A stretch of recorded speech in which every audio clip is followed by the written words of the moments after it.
Assalamualaikum warahmatullahi wabarakatuh. Innal hamdalillah alladzi nahmaduhu wa nasta'inuhu wa nastaghfiruh wa na'udzu billahi min syururi anfusina wa min sayyiati a'malina. May yahdihillahu fala mudilla lah wa man yudlil fala hadiya lah. Ashhadu an la ilaha illallah wahdahu la syarika lah wa ashhadu anna Muhammadan abduhu wa rasuluh. Ya ayyuhalladzina amanu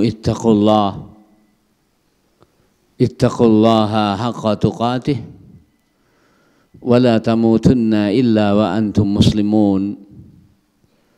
Amma ba'd, fa inna asdaqal hadithi kitabullah wa ahsanal hadyi hadi Muhammadin sallallahu alaihi wa ala alihi wa sallam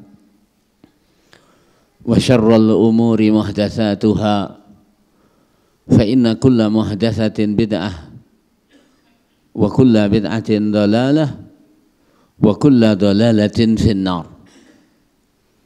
Malam ini dan mudah-mudahan kita bisa melanjutkan, kita akan membahas sebuah ilmu alat, piranti seorang mujtahid. Piranti seorang mujtahid, ilmu usul fiqh. Dan yang menjadi panduan kita adalah kitab Al-Waraqat fi ilmi usulil fiqhi karya al-Imam Abul Ma'ali Al-Juwaini Asy-Syafi'i rahimahullahu ta'ala, atau yang dikenal dengan Imamul Haramain, atau yang dikenal dengan Imamu Al-Haramain. Sebelum kita membaca kitab tersebut dan berusaha mengupasnya, saya ingin bacakan tentang biografi Imamul Haramain atau Al-Imam Al-Juwaini rahimahullahu ta'ala. Imamul Haramain Al-Juwaini rahimahullahu ta'ala. Dikatakan di sini tentang beliaunya, nama beliau adalah Abul Ma'ali Abdul Malik. Nama beliau adalah Abdul Malik. Kunyah beliau adalah Abul Ma'ali. Abdul Malik bin Abdullah bin Yusuf bin Muhammad Al-Juwaini. Inilah pengarang kitab Al-Waraqat. Beliau lahir pada tahun 419 Hijriah. Beliau lahir pada tahun 419 Hijriah. Hal yang perlu diketahui, Al-Imam Al-Juwaini pada awal beliau adalah beliau termasuk orang yang berkecimpung, menyibukkan diri dengan ilmu kalam, ilmu falsafah, khususnya di dalam masalah nama-nama Allah Ta'ala dan sifatnya.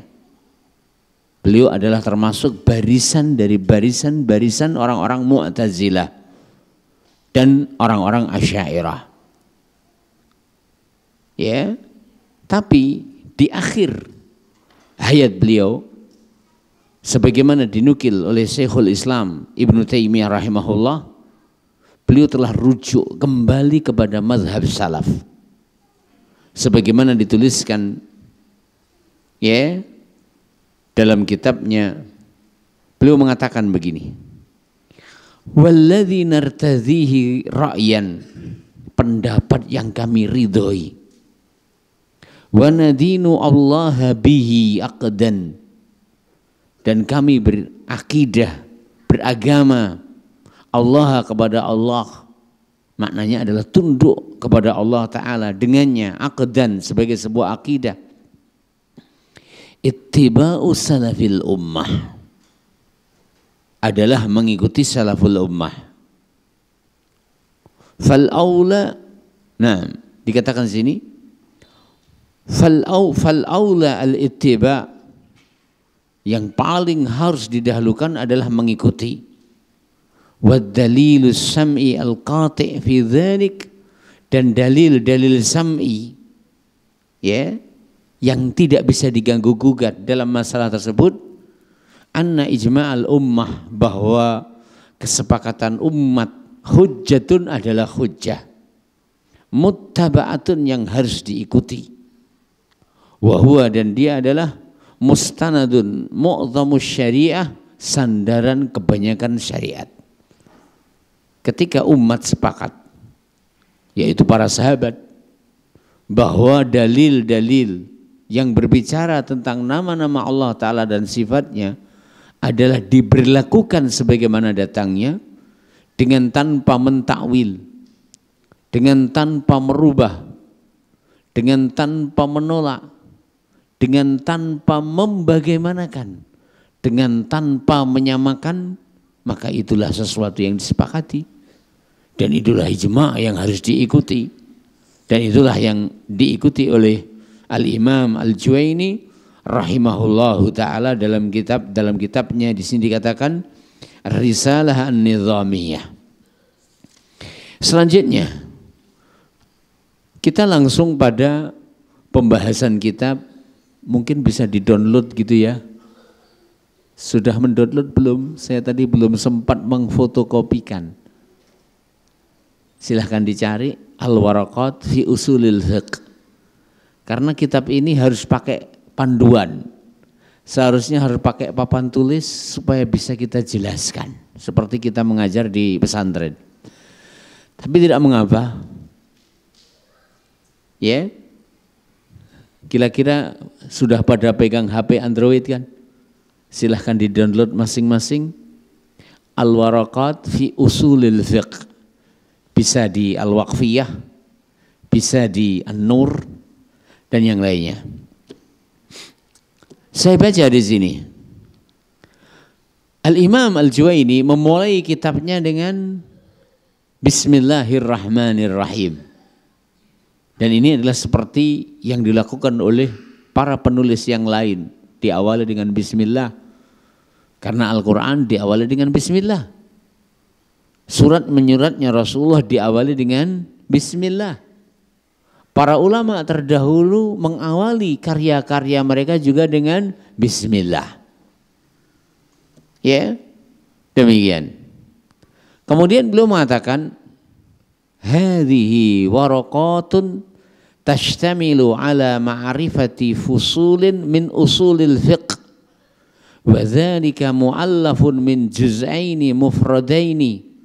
Ahaduhuma usulun wa tsani al-fiqh. Beliau katakan di sini, hadhihi waraqatun, ini adalah waraqat. Waraqat itu bentuk jamak dari waraqatun, artinya lembaran. Kalau dikatakan waraqatun, artinya beberapa lembaran. Jadi yang akan kita bahas hanya beberapa lembar. Ya, demikian. Nah, masalah kenapa beliau mengungkapkan di awal kitabnya dengan menyebutkan kalimat hadhihi waraqat. Para ulama menjelaskan di sini ada beberapa sebab. Minimalnya 2. Saya suka minimal 2. Kalau 1 kurang suka saya. Sebab pertama, beliau ini ingin memberikan support, ingin memberikan sugesti kepada para santri bahwa apa yang akan Anda pelajari ini tidak sedepah, tidak berjilid-jilid, tapi hanya beberapa hanya beberapa lembar saja. Ya, ini menunjukkan bahwa demikianlah yang sepatutnya bagi orang seperti kita. Orang-orang yang masuk dalam gripnya atau stratanya, ya, Raudhatul Atfal dalam mempelajari ilmu usul fikih. Masa TK langsung beberapa jilid lah ya kelenger. Sehingga yang mudah bagi kita adalah kitab yang teringan, kitab Waraqat. Dan beliau memulai dengan kalimat hadhihi waraqatun. Ini hanya beberapa lembar. Artinya jangan pesimis, artinya jangan takut, kamu akan bisa menyelesaikannya. Insya Allah. Hadhihi waraqatun. Yang pertama. Yang kedua, ini adalah menunjukkan ketawaduan Al-Imam Al-Juwaini rahimahullahu ta'ala. Di mana apa yang beliau tulis di sini, seandainya dijabarkan, maka sangat luas walaupun dia hanya beberapa lembar. Tapi bersama begitu, beliau sangat tawadhu dengan mengatakan hadhihi waraqatun. Tidaklah dia sesuatu yang sangat berat, tidaklah ia sesuatu yang sangat bernilai, tapi ia hanya beberapa lembar saja. Ketawaduan beliau rahimahullahu ta'ala. Namun bersama dia hanya beberapa lembar, Al-Imam Al-Juwaini mengatakan tashtamilu, tapi dia mencakup ala ma'rifati, kita mengenal. Perhatikan, di sini ada kalimat ma'rifah, di sana ada kalimat ilmu. Apa bedanya ilmu dan ma'rifah? Bedanya ilmu dan ma'rifah, adapun ma'rifah adalah pengetahuan yang diawali dengan ketidaktahuan. Adapun ilmu, maka tidak demikian. Sehingga Anda tidak akan mendapati sifat Allah ma'rifah. Tapi Anda mendapati sifat Allah al-ilmu. Paham? Ini bedanya. Tidak semua ilmu itu ma'rifah. Ya. Tapi semua ma'rifah itu bisa dimasukkan dalam ilmu dalam arti hasilnya nantinya. Adapun ma'rifah adalah ilmu yang diawali dengan ketidaktahuan. Sehingga tidak ada sifat Allah itu ma'rifah. Tapi sifat Allah adalah al-ilmu. Kita ulang. Yatashtamilu mencakup ala ma'rifati, mengenali fusulin, beberapa fasal. Min usulil fikhi, dari ilmu usul fikih. Artinya tidak semua fasal-fasal dalam ilmu usul fikih itu akan dimuat di dalam kitab ini. Tapi fasal-fasal yang terpenting, ya, pokok-pokok masalah. Adapun secara perincian lebih mendalam, maka tidak semuanya dibawakan oleh Al-Imam Al-Juwaini. Sehingga dikatakan min usulil fiqh, dari usul fiqh. Wadzalika, yang demikian itu kalimat usul fiqh. Kita sering mendengar kalimat usul fiqh. Apa itu kalimat usul fiqh? Mu'allafun, terbangun min juz'aini, dari dua bagian. Mufradaini, yang terpisah. Jadi kalimat usulul fiqh ini terdiri dari dua kalimat. Mufradaini, yang terpisah, usulun dan fiqh. Usulun dan al-fiqh. Ya. Ahaduhuma, salah satunya adalah al-usulu, al-usul. Wasani, yang kedua al-fiqh, al-fiqh. Dan perlu diketahui, siapapun yang ingin mengenali kalimat murakkabah, murakkabah itu kalimat yang tersusun. Tarkib itu ada kalanya tarkib idhofi, ada kalanya tarkib na'ati. Apa itu tarkib idhofi? Tarkib idhofi adalah dari mudhof dan mudhof ilaih. Apa itu na'ti? Tarkib na'ti adalah dari na'at dan man'ud. Nah, orang yang ingin mengetahui dan mempelajari dan mengenali kalimat-kalimat murakkabah, dia tidak akan bisa memahami kalimat murakkabah kecuali dengan mengurai terlebih dahulu kalimat murakkabah tersebut. Tadi sudah kita sampaikan, usulul fiqh terdiri dari dua kalimat, usulun dan al-fiqh. Maka kita harus mengurai terlebih dahulu apa makna kalimat usul, lalu apa makna kalimat al-fiqh. Apa makna kalimat usul, apa makna kalimat al-fiqh. Dikatakan di sini, ya, fal aslu, adapun kalimat asal yang jamaknya adalah usul, ma yubna alaihi ghairuhu. Apa itu al asal? Ma yubna, apa saja yang dibangun, alaihi atasnya, ghairuhu yang lain. Semua yang di atasnya ditumpangi sesuatu itu namanya usulun. Pondasi disebut usul. Kenapa? Tembok dibangun di atas pondasi. Sehingga yang dikatakan aslun adalah mayubna, apa saja yang dibangun alaihi atasnya, ghairuhu yang lain. Dan ini mencakup al-bina'u al-hissi, bangunan yang bisa kita lihat, yang bisa kita raba, ya. Dan ini ada ranahnya Abah Mahmud, bangunan fisik atau bangunan maknawi. Hukum dibangun di atas dalil.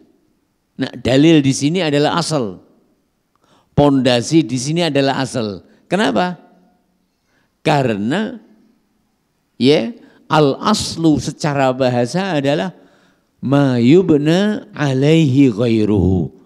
Apa saja yang terbangun di atasnya bangunan yang lain. Baik itu bangunan hissi yang kita bisa jangkau dengan indera kita, atau bangunan maknawi terbangunnya hukum di atas dalil dan kaidah-kaidahnya.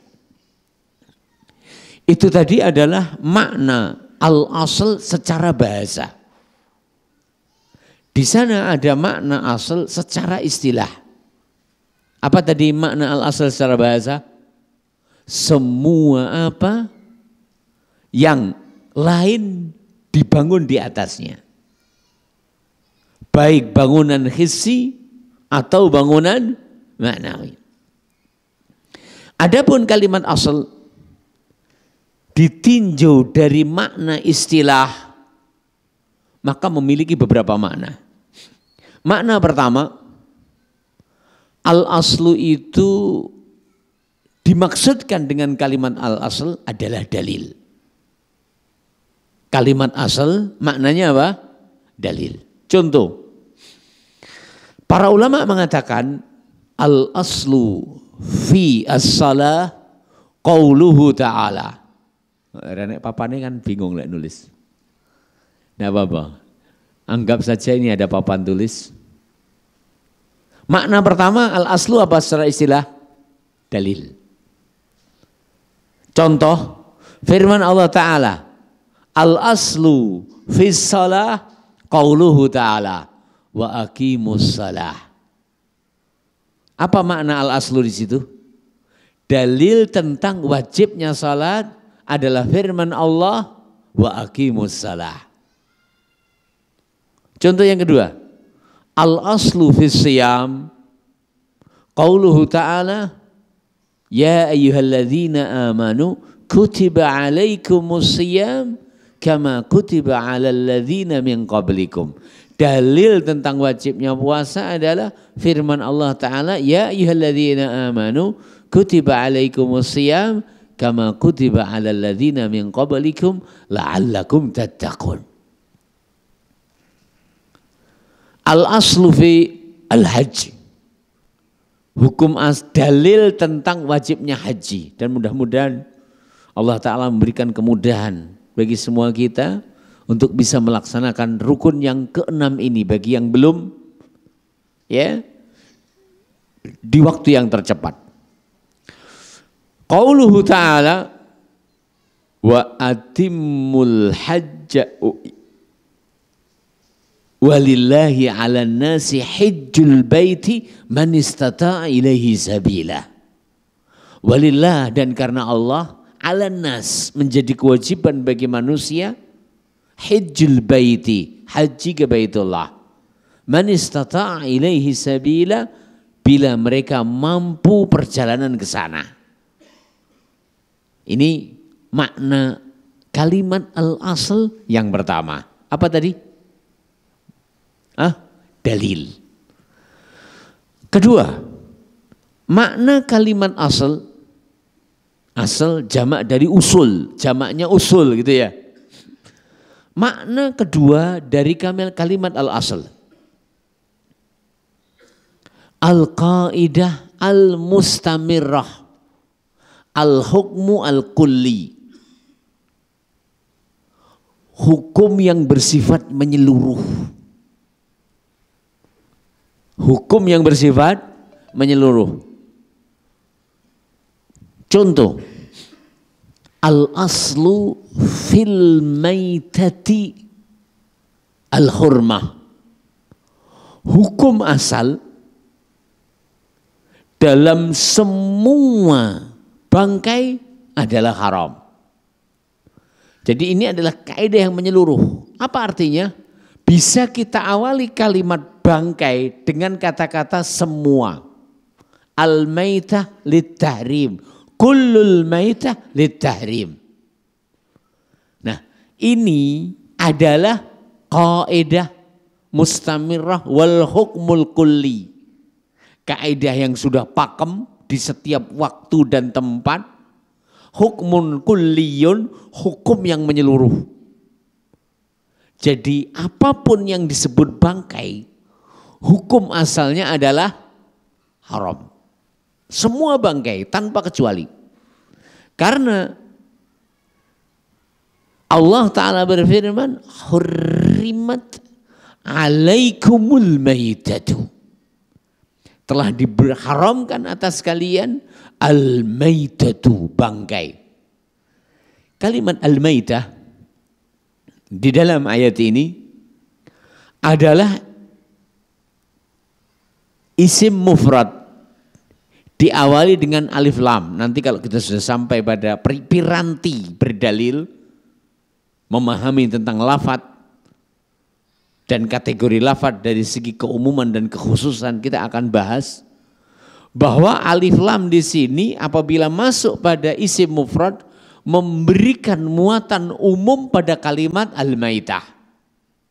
Sehingga kalau dikatakan hurrimat alaikumul maitah, apa maknanya? Semua yang disebut maitah hukumnya haram. Semua yang disebut maitah hukumnya haram. Selanjutnya kini kita ingin tahu, apa itu maitah?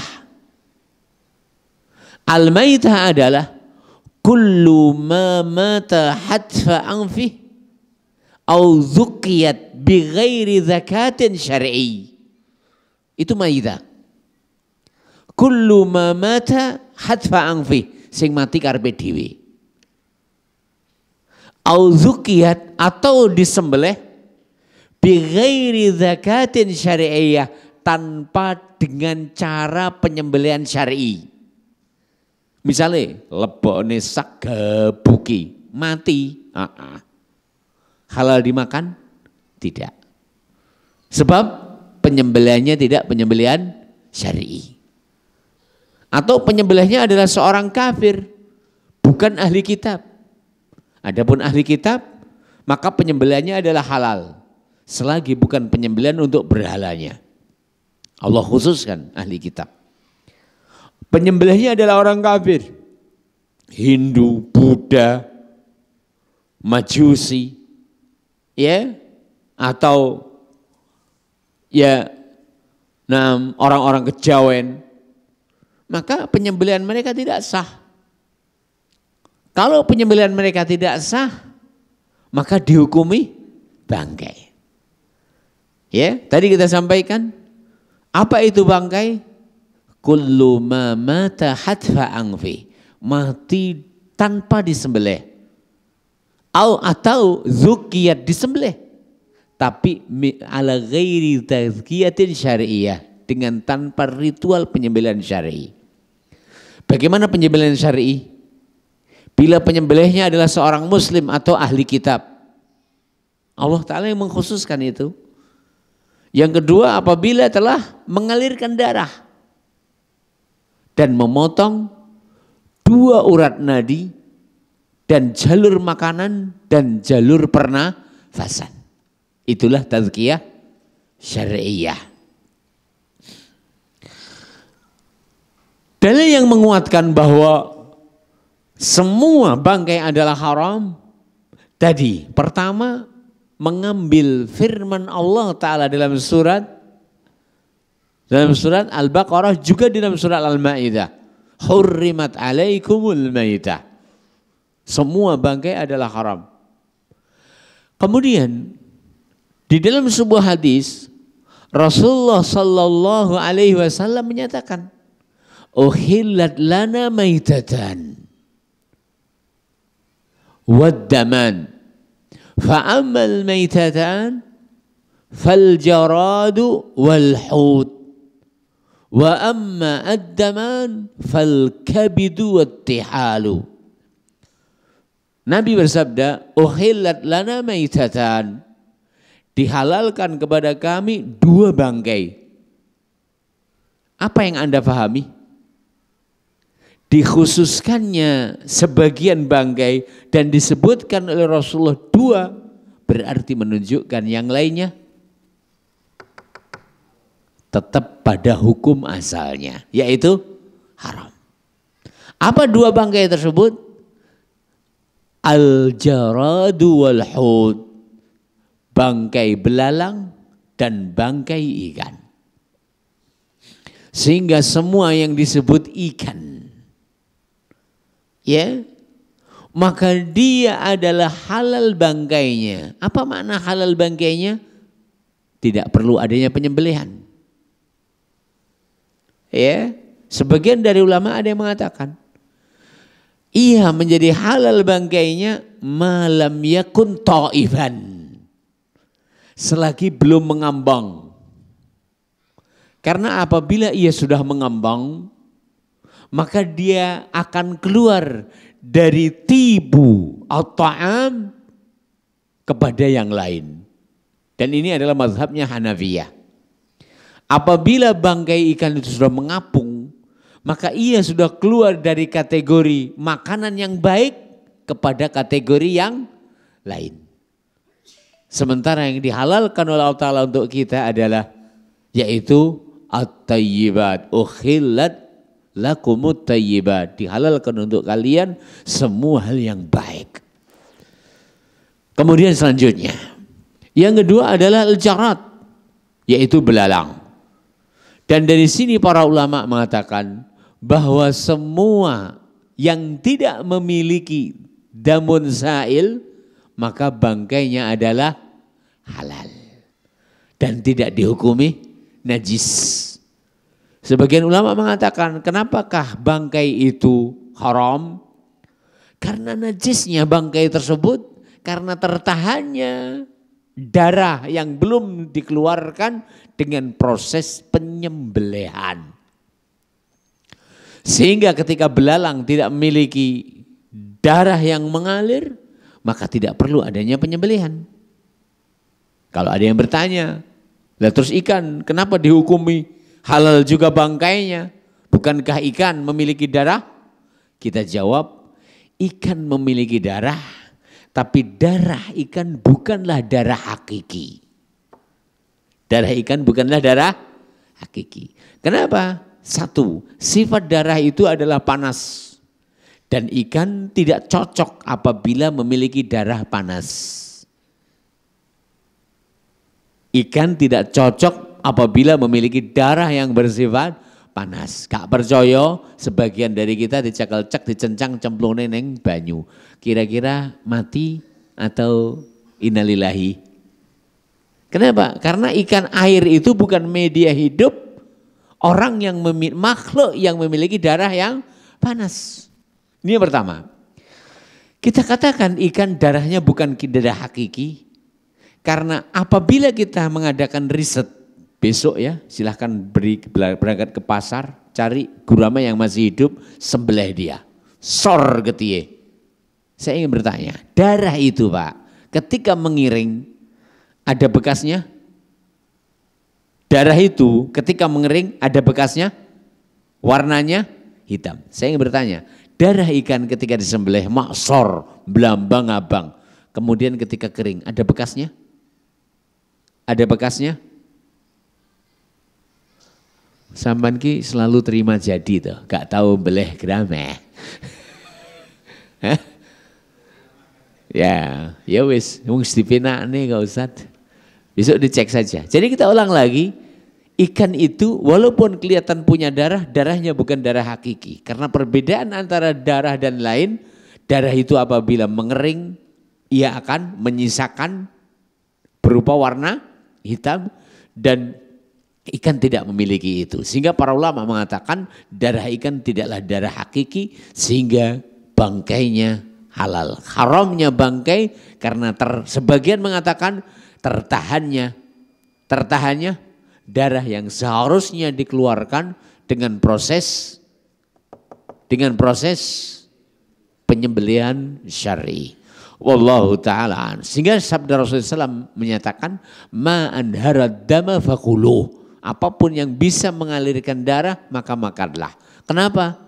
Hal yang karenanya bangkai itu najis, yaitu dengan tertahannya darah yang mengalir telah terkeluarkan dengan proses penyembelihan. Ini makna kedua. Apa tadi makna kedua? Al-qaidah al-mustamirah wal hukmul kulli. Contoh kedua.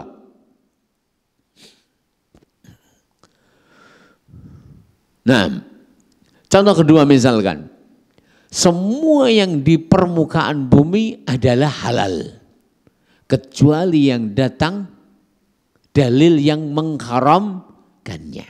Kullu ma ala wajhil ardi halal, illa ma abahahu asyara, illa ma haramahu asyara. Semua yang di muka bumi adalah halal, kecuali yang diharamkan oleh syariat.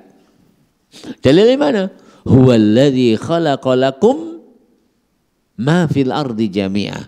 Allah lah yang menciptakan untuk kalian semua yang di bumi.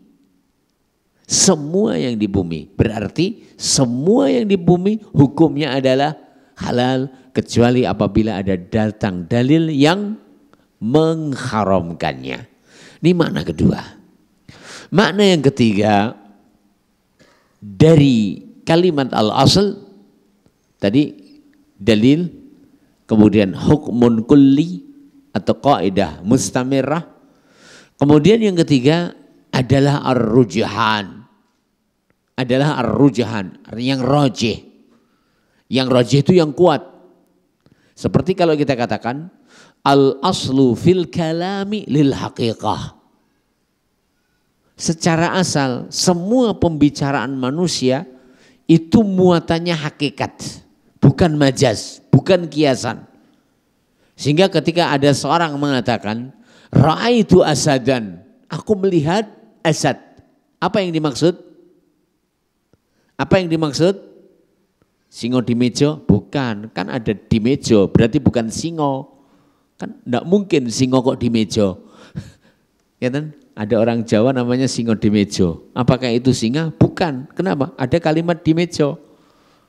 Kalau tidak ada kalimat di meja, baru benar-benar singa. Ra'aitu asadan, saya melihat asad. Apa yang dimaksudkan? Apakah rajulun suja? Tidak. Tapi apabila Anda mengatakan ra'aitu asadan alal mimbar. Aku melihat asad alal mimbar. Dua-duanya ini adalah hakikat. Pertama tanpa qaid, tanpa ketentuan. Yang kedua dengan ketentuan, terikat dengan ketentuannya. Ketentuannya apa? Di mimbar, sedang berkhutbah. Kita ulang, secara asal semua al-aslu fil kalam lil haqiqah. Pembicaraan manusia secara asal adalah hakikat. Kenapa? Karena manusia dengan itu akan saling paham. Coba seandainya pembicaraan manusia secara asal adalah majaz, bisakah saling memahami? Bisakah saling memahami? Nanti akan kita bahas apa itu hakikat, apa itu majaz dan berbagai contohnya. Tapi ini kita culik sebagian saja. Jadi kita ulang, hukum asal semua pembicaraan memberikan muatan makna hakikat. Karena semua pembicaraan manusia adalah untuk saling difahami dan tidak mungkin saling difahami kecuali apabila maksudnya adalah diketahui. Maksudnya adalah hakikat. Sebagian kalimat itu hakikat tanpa ketentuan, sebagian hakikat harus dengan ketentuan. Contoh tadi kita sampaikan, ra'aitu asadan. Ini hakikat. Saya melihat singa. Benar-benar singa. Tapi apabila saya katakan ra'aitu asadan alal mimbar, aku melihat singo di meja lagi khutbah. Bukan singo, ning singo di meja lagi khutbah. Singa beneran atau singa di meja? Di Tulungagung ada seorang tokoh namanya singo di meja. Baik, kita teruskan. Ini makna ketiga dari kalimat al-asl. Makna keempat dari kalimat al-asl, dan untuk pertemuan depan kita tidak memulai pelajaran kecuali dengan bertanya. Sepakat napa sepakat? Wong suko, aku aduh-aduh rono rene iki arepe mulang. Mari mulang, guru itu memiliki hak untuk bertanya. Syekh Muhammad bin Shalih Al-Utsaimin, saya pernah hadir di majelisnya. Beliau setiap kali memulai pembicaraan selalu memulai dengan pertanyaan. Ustadz iki goblok apa piye? Ya ustadz ora patek pinter. Mulane takon ning santrine. Apa yang kita sampaikan ini akan kita tanya pada pertemuan yang akan datang, insya Allah. Lek aku gak lali lagi. Ya kita ulang. Makna keempat dari kalimat al-asl. Nanti pertemuan depan saya minta papan tulis tadi, biar kita lebih leluasa untuk menjelaskan. Ini materi kuliah itu ya. Karena antum ini sudah, masya Allah, kajiannya sudah lama, sudah saatnya dibekali ilmu alat. Ya, sudah selayaknya dibekali ilmu alat. Orang mek gur kon ngrungokne tok, sesuk kon dadi ahli ijtihad barang. Ini usulannya Mas Andi. Jadi kita ulang, makna keempat dari kalimat al-asl, yutlaqu al-aslu wa yuradu bihi al-maqis alaih fi babil qiyas. Kalimat al-asl maksudnya adalah yang dikiaskan kepadanya dalam masalah pembahasan kias. Nanti kalau kita sudah masuk dalam pembahasan kias, kias itu rukunnya ada aslun, ada far'un, ada illatun, ada hukmun. Ya, aslun, far'un, illatun, hukmun. Ini 4 partikelnya kias. Nah, al-aslu itu maknanya adalah al-maqis alaihi, yang dikiaskan kepadanya fi babil kias, dalam ranah pembahasan kias. Kita ambil contoh, apa hukum pil koplo? Apa hukum pil koplo? Haram. Anda mendapatkan dalam Al-Quran, hurrimat alaikum pil koplo? Anda mendapatkan dalam sunnah, hurrimat alaikum pil double L, lola. Nggak ada. Lalu bagaimana kita menetapkan bahwa dia adalah haram? Karena apa yang ada di double L itu seperti apa yang ada di khomer. Sehingga khomer adalah al-aslu, double L adalah al-far'. Ilatnya adalah al-iskar, memabukkan. Jadi kalau kita katakan al-aslu fi tahrimi double L al-khomru. Ya. Yang dikiaskan kepadanya dalam penetapan hukum haramnya pil double L adalah khomer. Kenapa? Sampai tahun dal, kowe ndak bakal nemok nih dalil tentang hurrimat alaikumul double L. Atau hurrimat alaikum topi miring, nggak akan Anda dapatkan. Ya, yang adalah ya ayyuhalladzina amanu innamal khamru wal maisiru wal ansabu wal azlamu rijsun min amali syaitan fajtanibu. Enggak ada kalimat ya ayyuhalladzina amanu innama double L, innama topi miring, innama whisky, innama ciu. Enggak ada. Enggak ini halal. Kenapa? Ciu. Masa ada antum dapatkan dalil ciu? Yang ada adalah innamal khamru wal maisiru dan seterusnya. Masalah kenapa sih khamr diharamkan? Ini sedikit nyuplik tentang masalah kias. Karena di dalamnya ada al-iskar. Apa itu al-iskar? Memabukkan. Sehingga semua yang memiliki illatul iskar hurrimat kama hurrimatul khamr. Diharamkan semua yang memabukkan seperti diharamkannya khamr. Sehingga khomer adalah asal, apa itu asal? Yang dikiaskan kepadanya. Adapun ciu, adapun double L, adapun topi miring. Ustaz topinan produk miring, tak lurus nih like, maka itu adalah fara'. Jadi rukun kias itu 4. Aslun, far'un, illatun, hukmun. Gitu ya, nanti kita bahas di sana. Nah kita ulang secara global. Tadi kita sampaikan usulul fiqh. Ini istilah. Betul?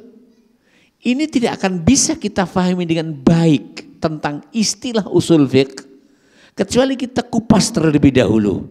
Karena usulul fiqh adalah kalimat murakkabah. Kalimat apa? Murakkabah. Apa makna kalimat murakkabah? Kalimat yang tersusun. Kita sampaikan kalimat murakkabah ada 2 jenisnya. Tarkibun idhofi, mudhof ilaih.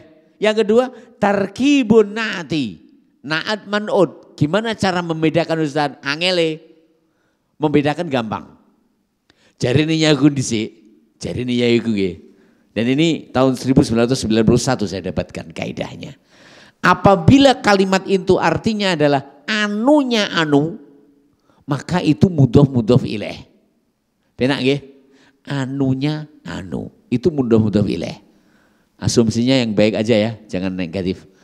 Apabila maknanya anu yang anu, maka ia adalah na'at man'ud. Kita ambil contoh. Al-kitabu Muhammadin nafi'un. Kitabnya Muhammad nafi'un bermanfaat. Kitabu Muhammad. Ini susunannya apa? Mudhof ilaih atau na'at man'ud? Kenapa?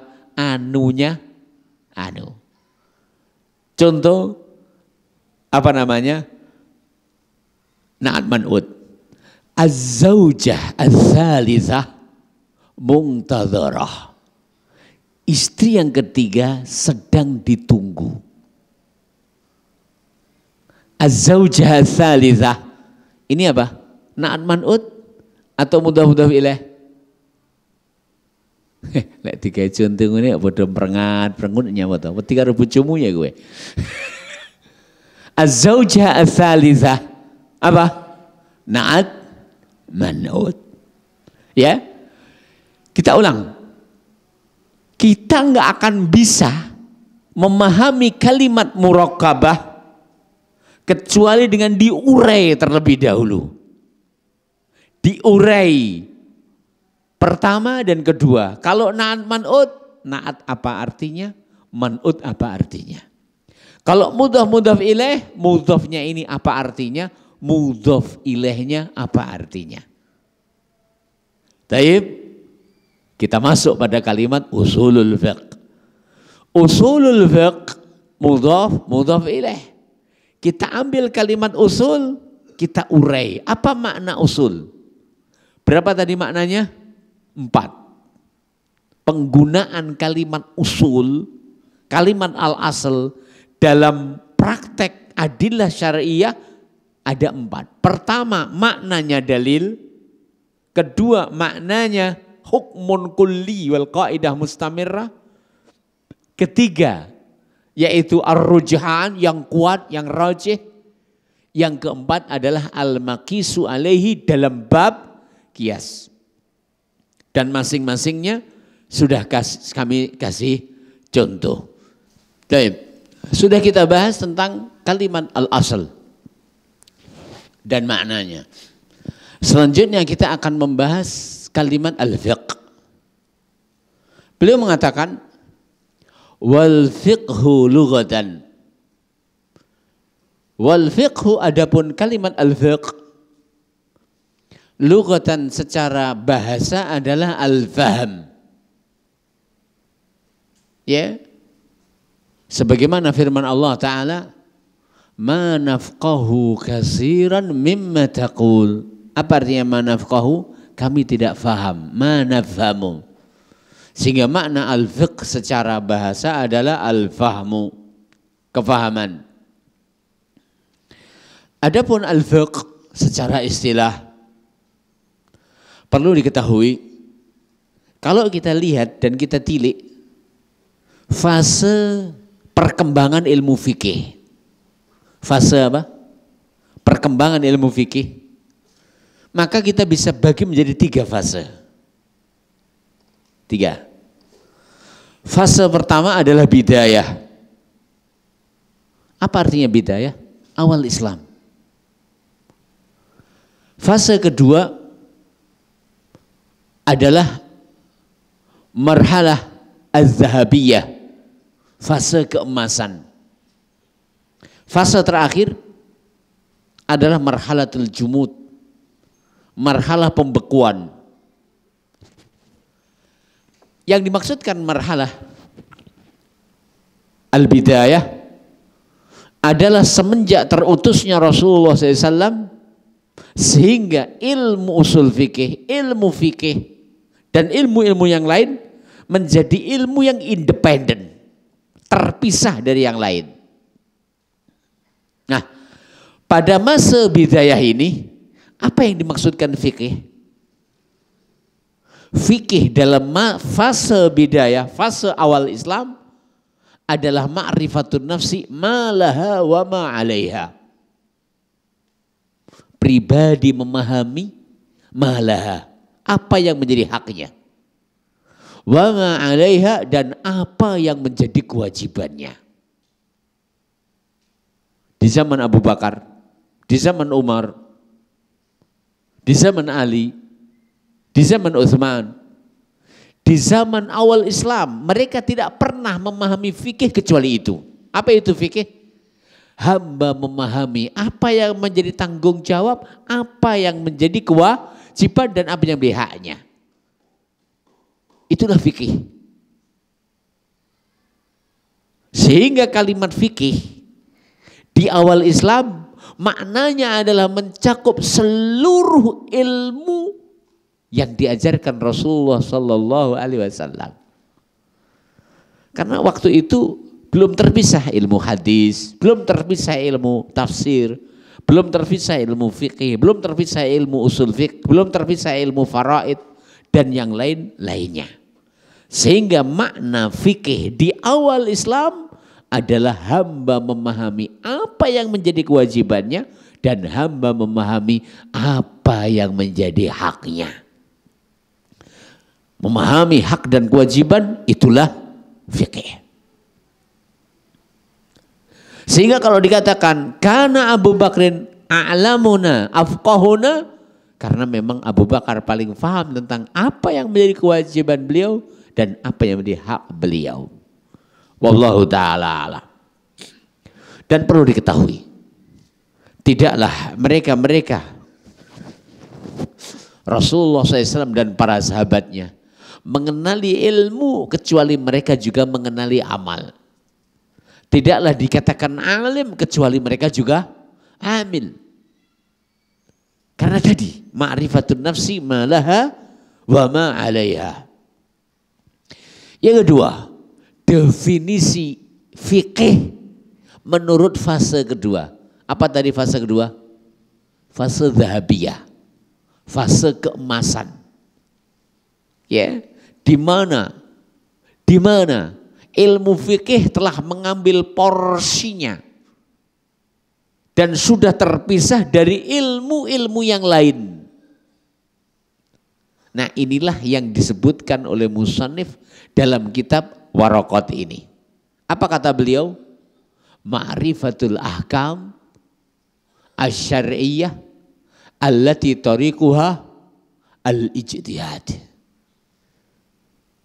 Ya, menggali hukum syariat, ma'rifatul ahkam asy-syar'iyyah. Nah, allati yang tariquha al-ijtihad. Caranya, jalannya dengan berijtihad. Definisi ini menurut saya kurang pas. Kenapa? Saya ingin bertanya. Kebanyakan hukum diketahui dengan ijtihad atau dengan dalil?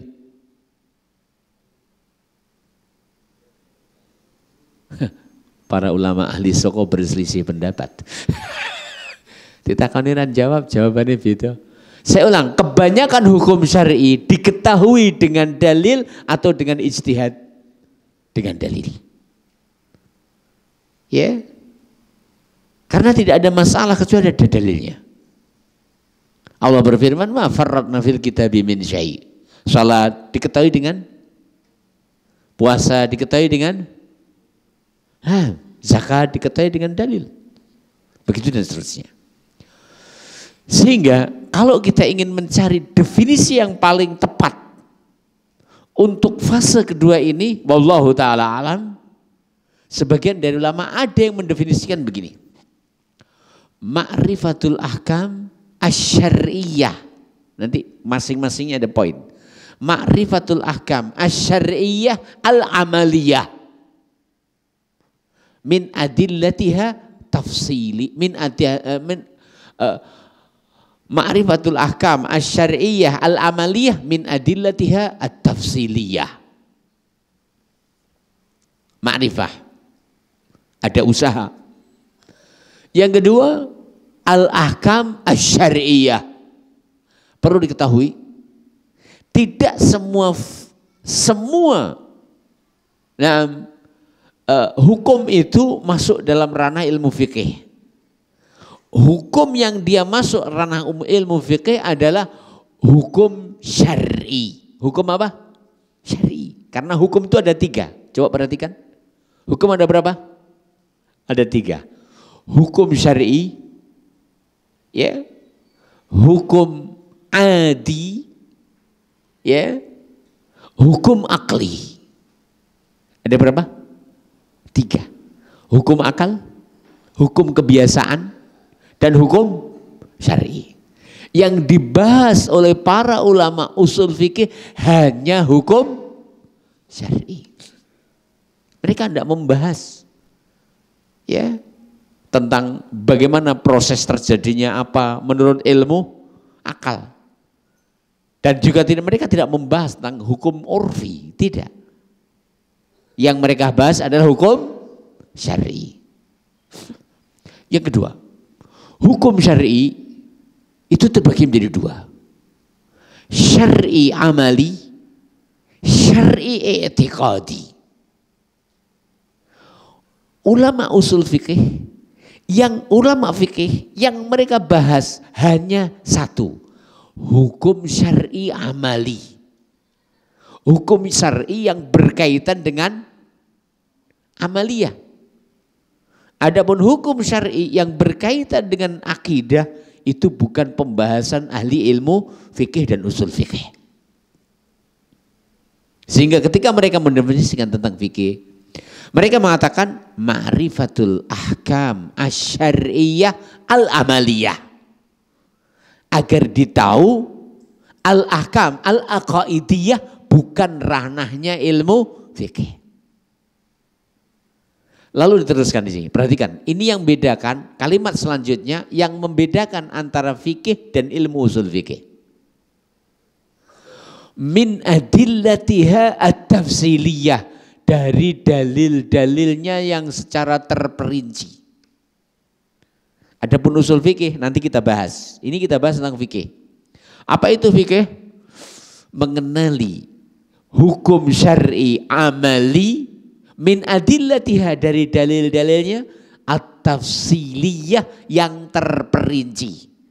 Artinya kalau ilmu fikih, masing-masing masalah ada hukum, ada dalil tersendiri. Misalkan tentang salat, wa aqimus shalah. Tentang zakat, wa atuz zakah. Tentang haji, walillahi 'alan nasi hajjul bait. Artinya ilmu fikih, ilmu yang membahas hukum amali yang terperinci di masing masalah dengan dalil-dalilnya. Dengan dalil-dalilnya. Dan ini yang membedakan ilmu fikih dan ilmu usul fikih. Wallahu ta'ala a'lam. Jadi kita ulang. Pertama adalah al-asl, jamaknya usul. Yang kedua adalah al-fiqh. Apa tadi al-fiqh? Dilihat. Di mana kita ingin mendefinisikan kalimat fikih itu. Kalau kita ingin mendefinisikan fikih dalam kacamata awal Islam, maka yang dimaksudkan fikih dalam kacamata awal Islam adalah hamba memahami apa yang menjadi kewajiban dirinya dan apa yang menjadi haknya. Dan di situ tidak dibedakan antara amali dan i'tiqadi. Karena belum terpisahnya ilmu fikih dari ilmu yang lain. Kemudian yang kedua, apabila kita ingin membahas, mendefinisikan ilmu fikih pada fase kedua, fase apa namanya? Az-zahabiyah, fase keemasan. Ya, sekitar abad 300-an Hijriah atau sebelumnya, abad 100-an Hijriah, 150, karena ilmu usul fikih ini muncul tahun 150 Hijriah. Sepakat ulama, pertama kali penulis ilmu usul fikih adalah Imam Muhammad bin Idris Asy-Syafi'i rahimahullah ta'ala dengan kitabnya Ar-Risalah fi Usulil Fiqh. Kitabnya tebal, nggak cocok kita bahas karena kita masih TK. Kita kitabnya warakot saja. Nah, apabila kita mau membahas tentang apa itu fikih dalam fase kedua, maka para ulama mendefinisikan fikih dengan kalimat ma'rifatul ahkam asyariyah al-amaliyah. Kenapa kita mesti mengatakan amaliyah? Ya, karena ilmu fikih gak bahas ilmu akidah. Ya. Min adillatiha at-tafsiliyah, dari dalil-dalil yang secara terperinci. Kalau dalil global itu pembahasannya ilmu usul fikih. Pada waktunya kita bahas. Kemudian fase ketiga, marhalatul jumud, fase pembekuan. Yaitu fase di mana mereka beranggapan, berasumsi ijtihad itu sudah closet. Pintunya sudah is closet. Pintu sudah tertutup. Nah, setelah berpulangnya para ulama a'immah al-madhab, sebagian dari ulama ada yang mengatakan pintu ijtihad sudah tertutup. Nah, apa fikih setelah fase ketiga ini? Para ulama mengatakan fikih pada fase ketiga adalah hifdzu al-furu' al-fiqhiyah ala madhabin muayyan. Menghafalkan cabang-cabang masalah fikih di atas mazhab tertentu. Sehingga akan Anda dapatkan ngaji neng pondok kono tulisannya Syafi'iyah, ya wis sing digula wentah mekur mazhab Syafi'i, furu'ul masail ala madhabil imam Asy-Syafi'i. Mulai dari matan Al-Ghayah wal Ikhtisar li Syekh Al-Imam Al-Busuja rahimahullahu taala. Maka ini adalah tadi fase ketiga. Apa itu fase ketiga? Fase di mana mereka berasumsi pintu ijtihad sudah tertutup, sampean pengen mempelajari ilmu fikih gitu. Mazhab Syafi'i. Once ono, hafalno sampai blokek. Sing Hambali yang ono, begitu dan seterusnya.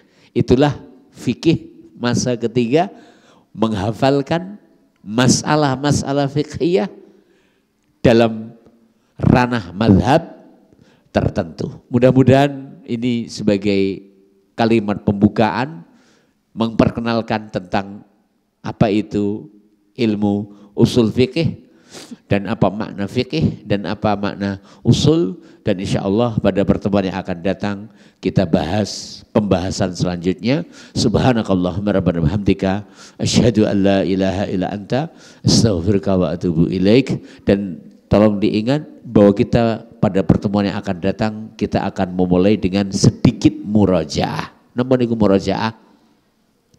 Apa itu murajaah? Lek ku nanduri do tukul ora.